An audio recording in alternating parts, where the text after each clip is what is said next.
Shalom. First and foremost, I want to give all praises, honor, and glory unto Yahweh, Bahashem, Yahweh Shai, Bahashem, Racha Kwadash, and double honors unto the apostles and the elders of Great Millstone, and peace and blessings to all you Wakim out there who pushing this word with all truth and sincerity, and as well as to all you believers out there who believe in on the gospel. And it's the brother Quara Abad from the GMS Houston camp. And I want to go into another lesson, and where it stems from, me and the brother in the camp out here in Houston with me, brother Shamar Wan, as of late, he been kind of mentioning, second Maccabees, the 7th chapter, which I'm sure we all read it before. I read it, a couple times, but he was going into the Good News translation of it, and he been urging me to read it in the Good News translation, but last night I was gonna get into it, and I know in second Maccabees, the 6th chapter before that, it was going into Eleazar, a man who, which you get to second Maccabees 7, that's the chapter about the 7 sons and their mother refusing to eat pork, right? They rather take death, which shows you how far our people have fallen. Today's shit, it'll be hard to not get our people to eat pork. You see, but back then, again, those who was always of that remnant, the believers, they rather take death, which in these times, we will be in the same situation, likened unto what they went through.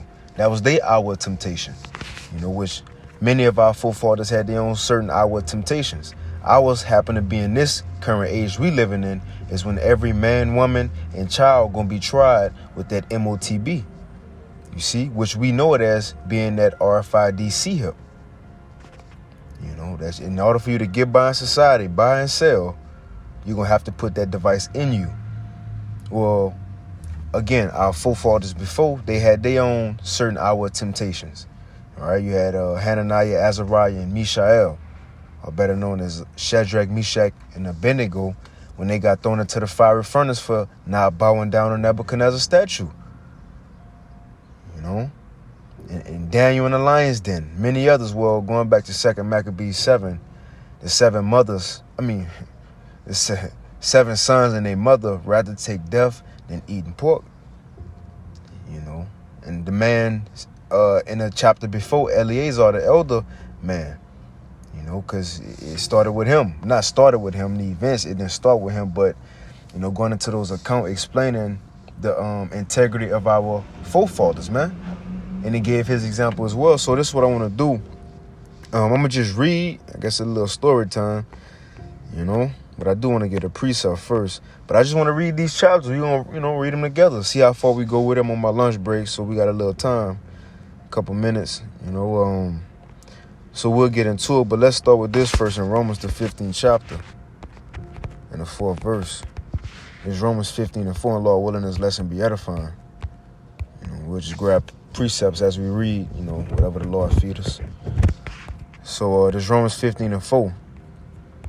It says, for whatsoever things were written aforetime were written for our learning. So we about to go into 2 accounts that was, look, people lived that back then. This actually, our as they say in this world, the ancestors, our foreparents, these was people real lives that we about to read about. This literally happened. This not, how they say, on movies based off true events. Well, right, we about to read things that really happened. But the reason for them happening, it says for what? For whatsoever things were written aforetime were written for our learning. So they went through it. It was written down for us today to learn and understand, to read for this purpose.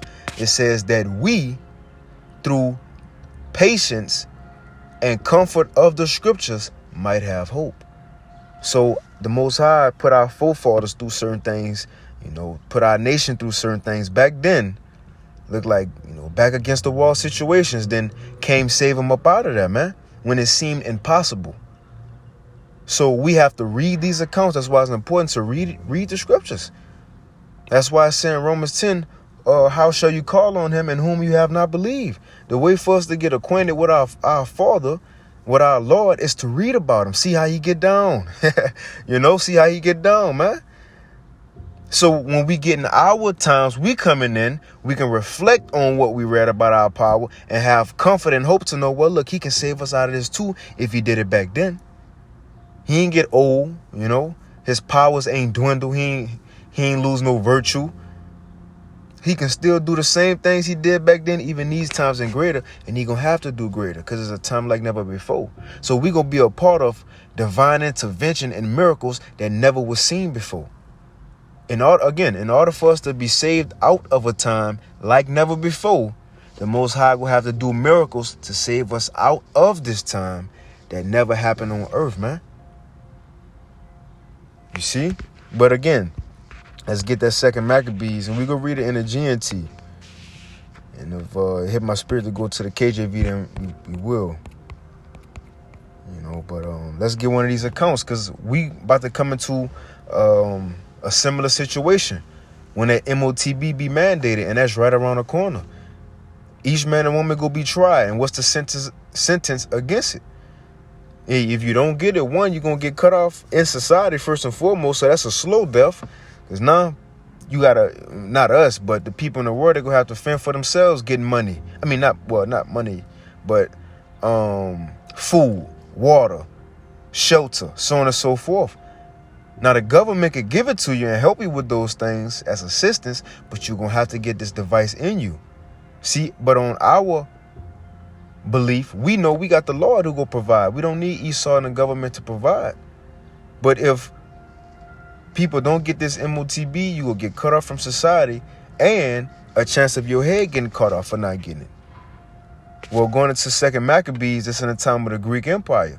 The same time, look, they want our people to call themselves Jews. Just like today, Esau really don't want us to come back to know we Israelites. Says nothing is new under the sun. And to show you not down with being an Israelite and you down with Esau way of life, back then in Maccabees, as we about to read, I'm going to shut up, they had to eat pork. Well, today you're going to have to get down with the NWO, man. So let's hop into it. The second Maccabees chapter 6 and verse 18. Now, when you go into this, the header says the Jews are persecuted because of their faith. So let's jump down to 18 and get to Eleazar, and it's the GNT version. It says there was an elderly and highly respected teacher of the law by the name of Eleazar, whose mouth was being forced open to make him eat pork.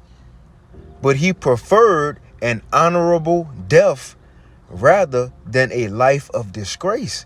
And that's the mindset to have. Coming into these times is especially situations as this. Because look, like, IUIC recently said, well, what if it get forced? And you get forced on, you don't have a choice. No, it's going to be a choice. It's going to be a conscious decision each man going to make in this time, whether you're going to get it or not.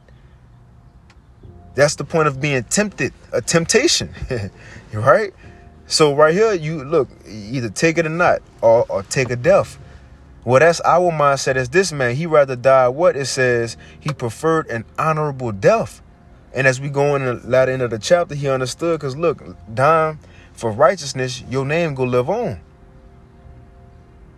It's two options. Either you could die for the Lord or by the Lord. At least if you die for the Lord, yeah, Esau might cut your head off or kill you, but look, your work's going to follow in the kingdom. Now you're going to be a ruler in the next world to come.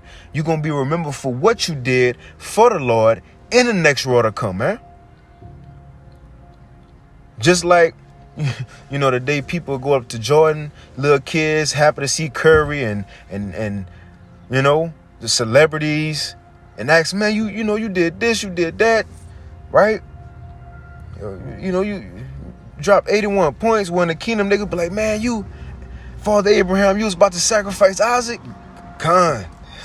You see? They gonna be asking us about our acts. Man, you did this for the Lord, Shadrach, Meshach, and Abednego, man, y'all was willing to get in the fire? Yeah. So again, what we going through and experiencing right now, these are the acts that's going to be remembered. So it's better to die for the Lord, because if you die for Esau, yeah, you might get by for a short season and buy and sell, and in a concentration camp, because you want some shelter. So FEMA helps you, gave you a cot. But look, eventually missus gonna come. Then in the next world to come, it's gonna be known, although it's gonna be love if you're Israelite, but it's gonna be known you took that thing, man. You bowed down.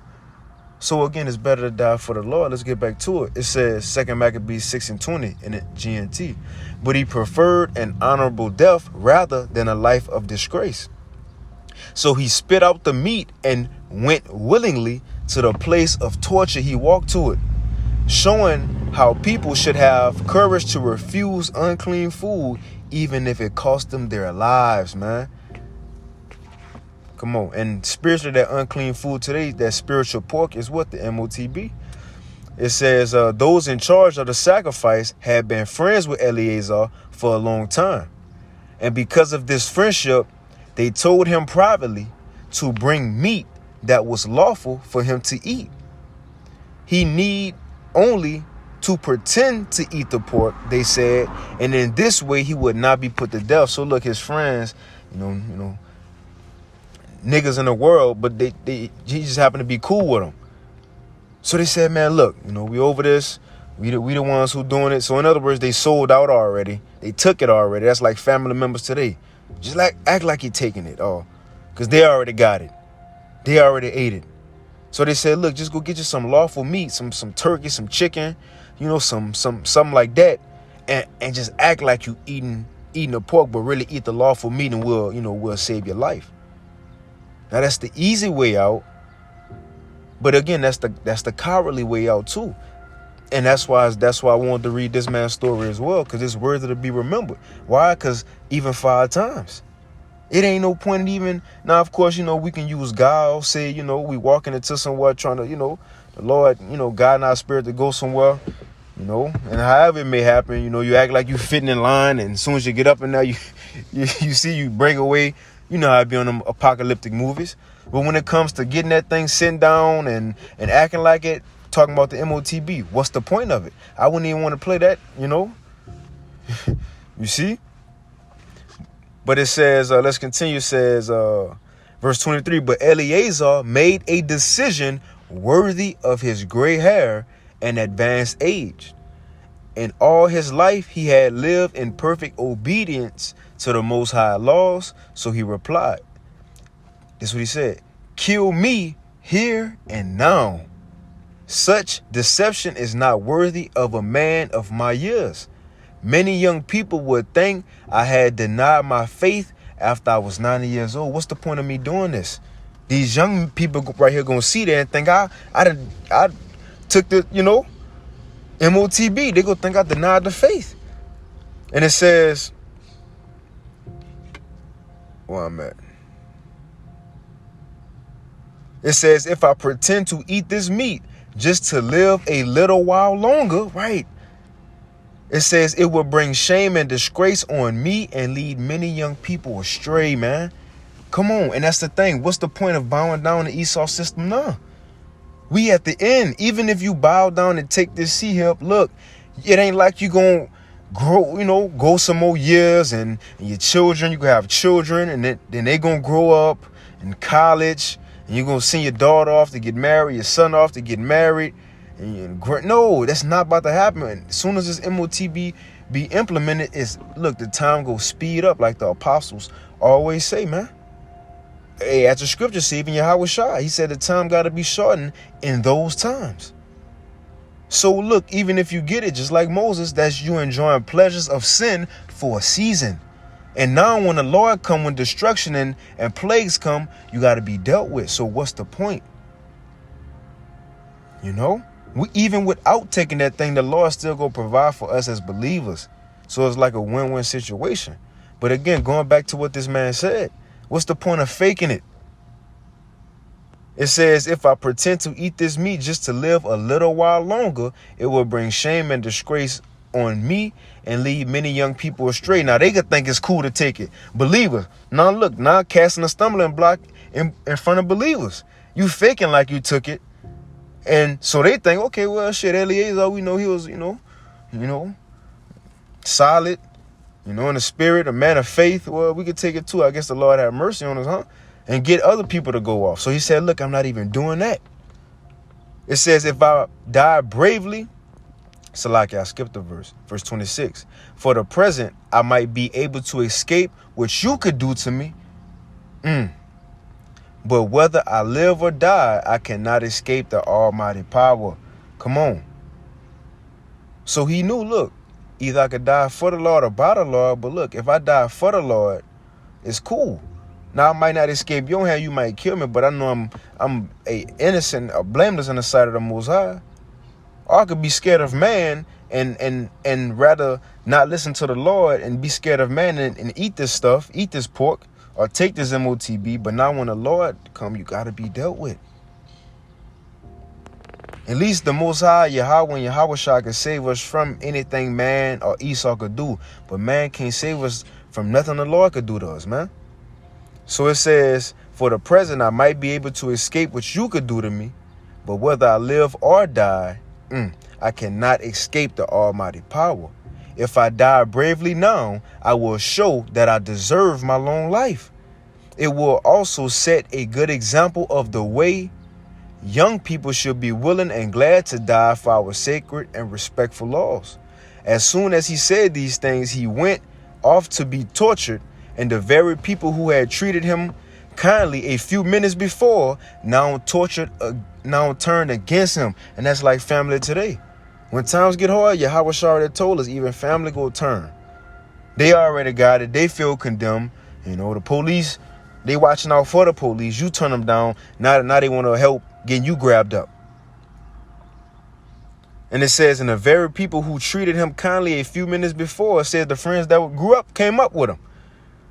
It says, now turned against him because they thought he had spoken like a madman. They thought he was crazy. It says, and when they had beaten him almost to the point of death, he groaned and said, the Lord possesses all holy knowledge. He knows I could have escaped these terrible sufferings and death. Yet he also knows that I gladly suffer these things because I fear him.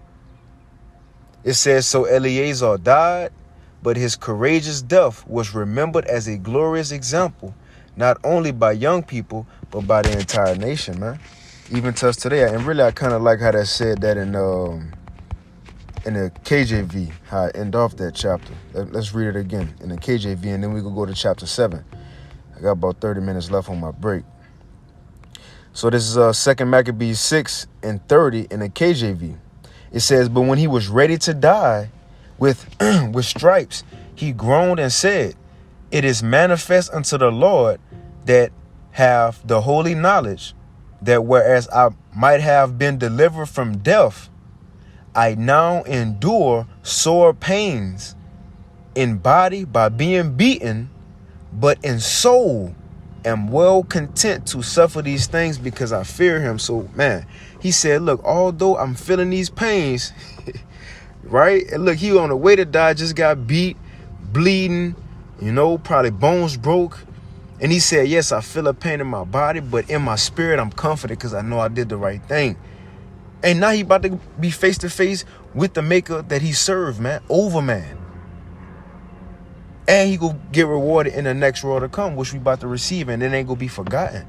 Because even next it says, and thus this man died, leaving his death for an example of noble courage and a memorial of virtue, not only unto young men, but unto all his nation. So even unto us today, this is a Romans 15 and 4 for us. You see, but let's get that 2 Maccabees, the 7th chapter. We gonna hit the GNT. This is 2 Maccabees chapter 7. Now this is again the same time frame the man Eleazar. This is giving another account during that same time. 2 Maccabees 7 in the Good News Translation. It says, the header, a mother and her sons died for their faith. Scripture saying, Sirach 4:28, strive for the truth until death, and the Lord shall fight for thee. So it may be a chance you do deny getting an MOTB, deny eating pork, and Esau try to torture you, and the Lord come through. You see? And the Lord come through. Nobody about to come through if you rather stand stiffly and boldly for these heathens off of Esau, man. Nobody go come through and help. But if you stand for the Lord, he can come through and save you from even being put to death. Even if you do, you might not feel it. Like Stephen, he probably ain't feel it. You know? Shadrach, Meshach, and Abednego, they did not feel that fire. But they was in there, though. You see? But it's 2 Maccabees 7:1 GNT. On another occasion, a Israelite mother and her 7 sons were arrested. The king having them beaten to force. So like it don't got no commas, it's like run-on sentences. It says the king was having them beaten to force them to eat pork. Then one of the young men said, "What do you hope to gain by doing this?" Right? He getting beaten. He like, bro, what's the point? Like, bro, no matter how much you beat us, we not gonna eat this. We don't want it. It says, then the king having beat them to force them to eat pork. Then one of the young men said, "What do you hope to gain by doing this? We would rather die than abandon the traditions of our ancestors." And this made the king, which is Antiochus, right? The fourth, it says, this made the king so furious that he gave orders for huge pans and kettles to be heated red hot, which is those ancient cauldrons, like, you know, a witcher have. It says to be heated red hot, and it was done immediately. Then he told his young men to cut off the tongue of the one who has spoken, and to scalp him and chop his hands off and his feet. Think about that. So he was cut throughout his whole body. And it says, while his mother and 6 brothers looked on. And after the young man had been reduced to a helpless mass of breathing flesh, the king gave orders for him to be carried over and thrown into one of the pans. As a cloud of smoke streamed up from the pan, the brothers and their mother encouraged one another to die bravely.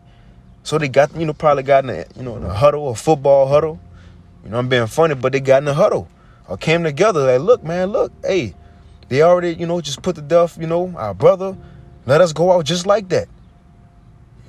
Probably reminding each other of accounts of old, because that's what our forefathers and foremothers did a lot. When it was time to get for real and get serious, what did they do? They went back to the accounts. Judas Maccabees, for example, his men was kind of shaken up because they was going to get against a big military. But what he brought up, he was like, remember Moses, man? When Pharaoh was coming and the Lord came through, remember David and his men and this and that. So that's what we do. We remind ourselves about what our power can do for us, man, or what he did for our people to give us comfort. That's Romans 15:4. So they probably got together and like, look, talk about the resurrection, because that's another thing, a main thing to point out. They knew they was going to be back. They knew they was going to be back. They knew that when the end all be all of their life and their existence, and after that they just going to heaven or hell, and that's it. They knew they was going to be back. So how much more us? It ain't that we going to be back in a reincarnation. No, it's a resurrection. We going to be, if we're the elect, because the 2/3 is going to be back, and had to come back in a reincarnation. But if we believers, we go come back to this earth in them new bodies as us. Who you is now, just in a new body as us. The same person who they gonna put to death, you gonna be the same person who gonna come back though. Especially in this last generation. It ain't no more reincarnations after this for the elect. Again, the 2/3 gonna have to be born back, but look, they gonna remember things too, all things, but no, man. Like Craig told Smokey, come back, right? We gonna be back. But let's continue. It says, verse 5. Nope, verse 6. So they encourage each other, saying, the Lord power is looking on and understands our suffering. Moses made this clear when he wrote a song. See, they going into the accounts. And I should just shut up and read on, because the scriptures speak for themselves. It says Moses made this, and I'm excited. I'm excited about this lesson, so forgive me if I'm loud and talking too fast. But it says Moses made this clear when he wrote a song condemning those who had abandoned the Lord. He said the Lord would have mercy on those who serve him. Right? So they went into the accounts of old. It says after the first brother had died in this way, the soldiers started amusing themselves with the second one by tearing the hair and skin from his head. So the next brother, the second brother, he got scalped, right? They cut him, probably cut him at his, where his hairline started at, and scalped him back. It says, and then asked him, now will you eat this pork? Or do you want us to chop off your hands and your feet one by one? He replied in his native language, so he responded in the Hebrew. He said no, but it will be la'ah. It says, la'ah, I will never eat it. So the soldiers tortured him just as they did the first one.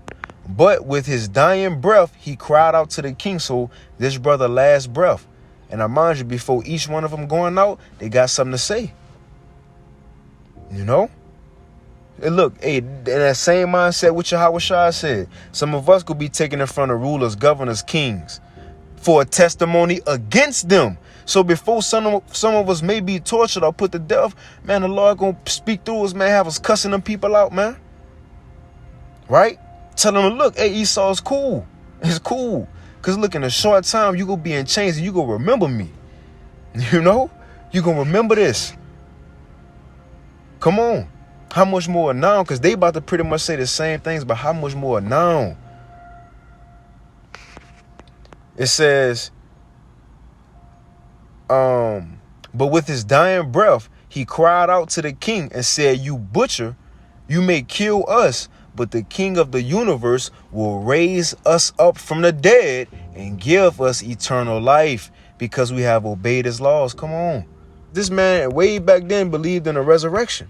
How much more us when we end that time? So it says, verse 10, and the soldiers began entertaining themselves with the third brother. So the second died, the first died. Now that's the third brother turn. It says, and when he had ordered to stick out his tongue, and when he was ordered to stick out his tongue, he quickly did so. And I like this one in the KJV because it said he walked to them with his hands and his tongue stuck out. They didn't even have to ask him. He just did it. He was up next. Let's get it. Let's get it. Let's get it. In other words, he wasn't tripping. It's cool. This is 2 Maccabees 7 and 10. In the KJV it says, and we might stand in KJV or we might go back. It says, after him, the third was made in mocking stock. And when he was required, okay, so it said he was required, he put out his tongue, and that right soon, holding forth his hands manfully. So as soon as they did ask him, so like that was on me, I didn't get that part, but I just thought he kind of walked out. But it says they required, you next. He probably just they probably just said, you next. You know? He walked with him out. Look, it's good. I go through the same thing I just seen my brothers go through. Manfully. But it says once he did that, it says, and said courageously. So while he was walking and said courageously, these I had from heaven, and for his laws I despised them, and from him I hope to receive them again. Come on, man. In so much that the king and they that were with him, which these Edomites, the king Antiochus Edomite and his soldiers, it says, and they that were with him marveled at the young man's courage, for that he nothing regarded the pains. He wasn't tripping about what he was about to go through or this pain he was about to receive, because he was thinking about the latter end, the reward for doing that, just like Yahushua. It said in Hebrews 12 and 2, it says, for the joy that was set before Yahushua, which is what? His kingdom. It says because of that, he despised the shame and endured being on that cross. In other words, he was able to get through the pain because he knew the reward was going to be that much more greater. Just like it's saying in Romans 8. You know? But let's go back to the GNT version. It says in verse 11, and courageously he said, the Most High gave these to me, but his laws mean more to me than my hands. And I know the Most High will give them back to me again, right, in a new body.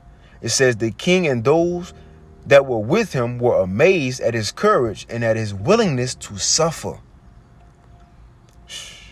And after he died, the soldiers tortured the fourth one in the same cruel way. But his final words were, I am glad to die at your hands. because I have the assurance that the Most High will raise us up from death. So these men had hope in their death because of the resurrection. You see? Scripture said if we believe Yahushua died and rose again, and if a believer got it down to truth, you better believe Yahushua going to allow them to raise, or he going to raise them at his coming.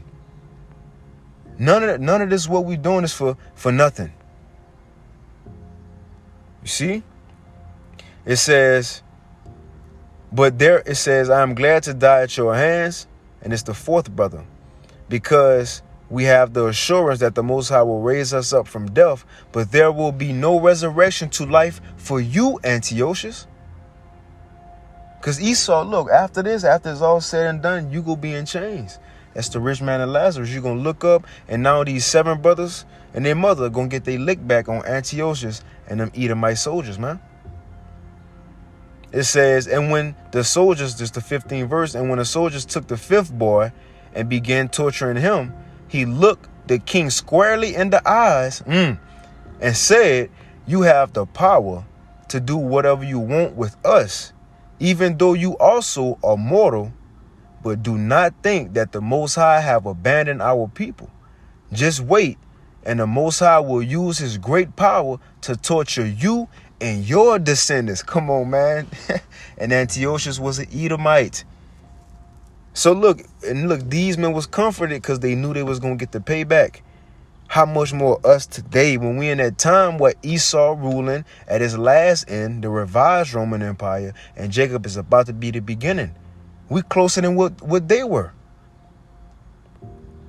It says, then the soldiers took the 6th boy, and just before he died, he said, make no mistake, we are suffering what we deserve because we have sinned against our God. That's why all these terrible things are happening to us. And that's another thing we got to consider, that whatever we do go through from here on out, even whatever you go through today, it was really because of what each and every one of us did, whether it's in this life or our past lives. We go through things because of what we have done. So the Lord fully justified in all that he do. So even being comforted with that, because still the scripture says it could be worse because he punishing us less than than our iniquities deserve. So it could be worse. But let's continue. It says, make no mistake, this was the 6th brother said. I don't know why they saying boy. It says, I don't know how old he is. I know that the little brother, the youngest brother, he was the youngest. It says, make no mistake, we are suffering what we deserve because we have sinned against our power. That's why all these terrible things are happening to us. But don't think for a minute that you will avoid being punished for fighting against the Most High. And that's what the scriptures, see, that's how you know these Edomites. Because in Jeremiah 49, I believe, the Most High told Esau, he said, look, you think you go unpunished? You shall not go unpunished. You shall drink of this cup. It says, verse 20, the mother was the most amazing one of them all, and she deserves a special place in our memory. Although she saw her 7 sons die in a single day, she endured it with great courage because she trusted the Lord. She combined womanly emotions with manly courage. That's to show you the mind from a man and a woman is different. The thought patterns from men and women are different. Because if it was the same and it was equal, why it had to say she combined womanly emotions, right, into manly courage. She put on the mind of, well, I won't be like Steve Harvey, act like a woman and think like a man, but technically that's what happened. She was a woman who had the mind of a believer of the Lord in this time. In other words, which calls you to do what? Man up, whether it's a woman or a man. So it says she combined womanly emotions with manly courage and spake words of encouragement to each of her sons in their native language. Right? So she was speaking to him in the Hebrew. And I'm going to jump down because I'm short on time. Well, this verse 24 says, and Antiochus was sure that the mother was making fun of him. Look, Esau. Insecure. Right? Insecure. Feeling guilty. Look, even back then, You see, even back then, had the same spirit on him.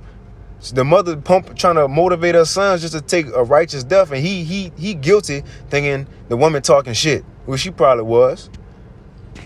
But it says Antiochus was sure that the mother was making fun of him, so he did his best to convince her youngest son to abandon the traditions of his ancestors. He promised not only to make the boy rich and famous, which he lied, but to place him in a position of authority and to give him the title, friend of the king.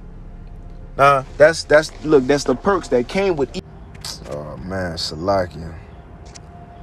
Man, I finished the lesson, and I checked back, and I seen the recorder stop. Let's see if I can hurry and finish it real quick, because I got to get back in the job, so forgive me. Damn, man. See if I can read through it quick. So, Antiochus, friend of the king. I'm going to just jump down, man. You have to just read on your own, you know, because the little brother was going in. Nah, I'm hot because you feel like you made solid points and they ain't get recorded. But, man, so like, let's see if we can finish it. Verse 37, the little brother, 2 Maccabees 7:37, GNT. I now give up my body and my life for the laws of our ancestors, just as my brothers did. But I also beg the Most High to show mercy to his people and to quickly torture you until you are forced to acknowledge that he is the Most High alone. And really, the brother prophesied, because that's what happened to Antiochus. Before he actually died, he was tortured by the Most High, and he had to acknowledge that the Most High was the power. It says, may my brothers and I be the last to suffer the anger of the Almighty, which he have justly brought upon our entire nation.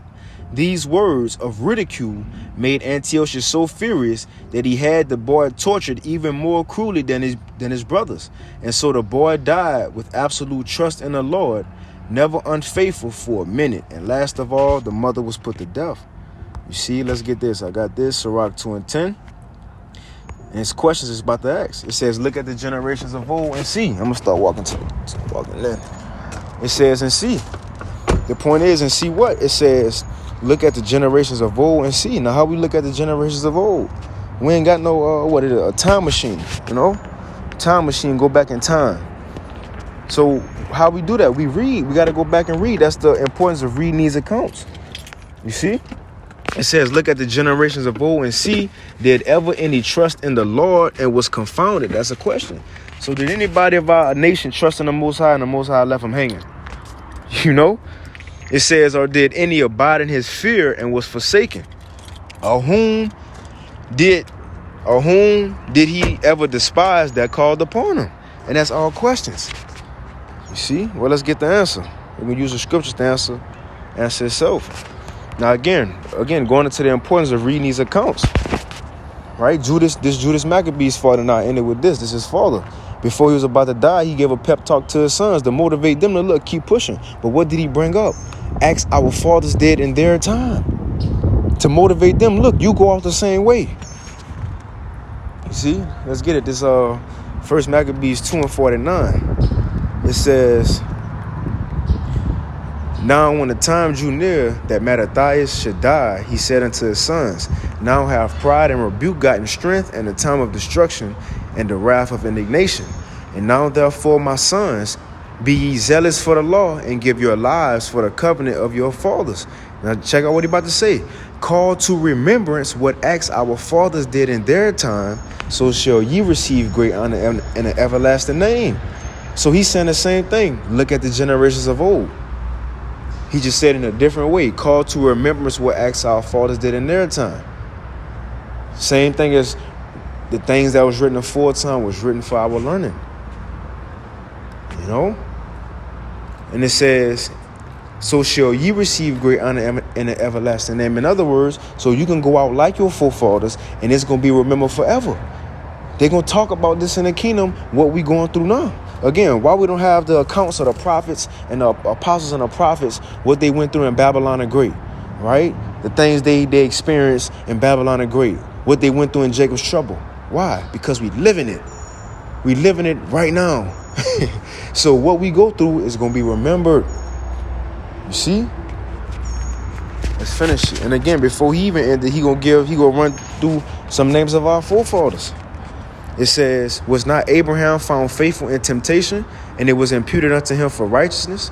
Joseph, in the time of his distress, kept the commandment and was made Lord of Egypt. Phinehas, our father, in being zealous and fervent, obtained a covenant of an everlasting priesthood. Joshua, for fulfilling the word, was made a judge in Israel. Caleb, for bearing witness before the congregation, received the heritage of the land. David, for being merciful, possessed the throne of an everlasting kingdom.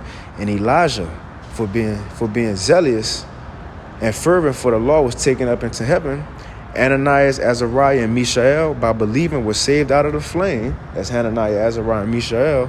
It says, and Daniel, for his innocency, was delivered from the mouth of lions. And it's the point. It's the answer to the questions in Sirach 2 and 10. It says, and thus consider ye throughout all ages that none that put their trust in him shall be overcome. You see, but I'm in it right there. I got to hit the job. Lord willing, this lesson was edifying. I want to give all praise, honor, and glory unto Yahweh, Ba'ashim, Yahweh Shah, Ba'ashim, Chakodash. Hey, keep fighting, keep pushing. We're almost out of here. And with that, shalom.